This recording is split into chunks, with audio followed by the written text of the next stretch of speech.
आम समस्त आज अवगत होचे आज ठाकुर 138तम जन्म दिवस।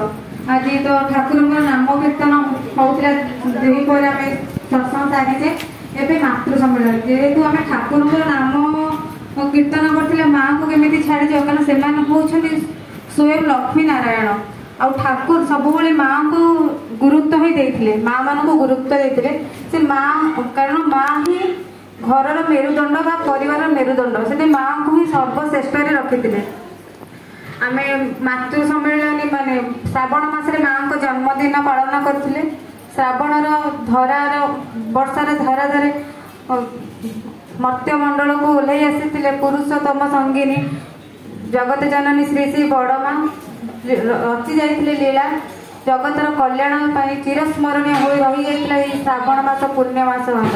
आम समस्ते माँ के विषय बहुत किसी जाने मुझे कौन कहि कारण बड़ माँ ठाकुर सब कहते मुझे नारी रूप में था मु बड़ माँ ही था तो से माँ गोटे कथा कहूँ 1969 मसीहार घटना ठाकुर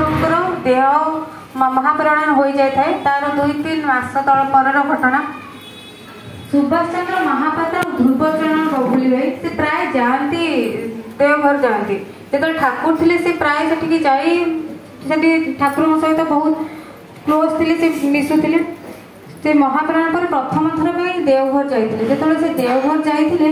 जमी सब देवघर जानते आसाम बहुत लोक था शह शह लोक था शह शह लोक था तथापि से सतके कहीं ना चारिड़े हाहाकार लोक ही ना एत शून्य थिला से जिते पशि जाता आखिर लुह धार धार बोही जाता कारण ठाकुर थे माने जनप्रिय लोक माने मनीष कांगाल मनीष सी से सब लोक था जो ठाकुर चलीगले से देवघर आश्रम सतकी किसी ना एत लोक थाई भी कहीं ना से अनुभव कले ठाकुर जो बसंती नाटमान सब प्रणाम कले किंतु बड़ माँ से दर्शन पाइले तापर सी जो ठाकुर समाधि दिखाई सेठी गले सेठी चंदन काठ भी धुकु धुकु जलू थाए सेठी बसिक नाम ध्यान कले नाम ध्यान कले ठाकुर सहित जो समय बीती से सब को मन पकई आखिर लुह धार ही बोही जाऊला कहला सी कर आसी आनंद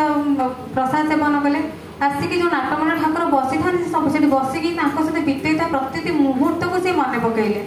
तापर भोगर समय है 4टा बजला से कहले काले ठाकुर माँ को पाखे तो भोग लगी हे तो आम काले माँ को दर्शन पाइजे बोली माँ को गृह को गले माँ खट पर से बसी था आउची कि ठाकुर को फटो को ही ये चाह बस था केते किए आसुँच जाऊँ किसी भी नजर न थाए नहीं से समय जो परिचालक माँ कौन कले ठाकुर माँ को भोग पाई कौन रसगोल्ला पानी नहीं आसुले से ध्रुवचरण से रस लग देखी लोभ ही पड़ता नहीं सी पूरा ठाकुर माँ को पाद कमल को देखी पूरा विमोहित होते किंतु माँ को सी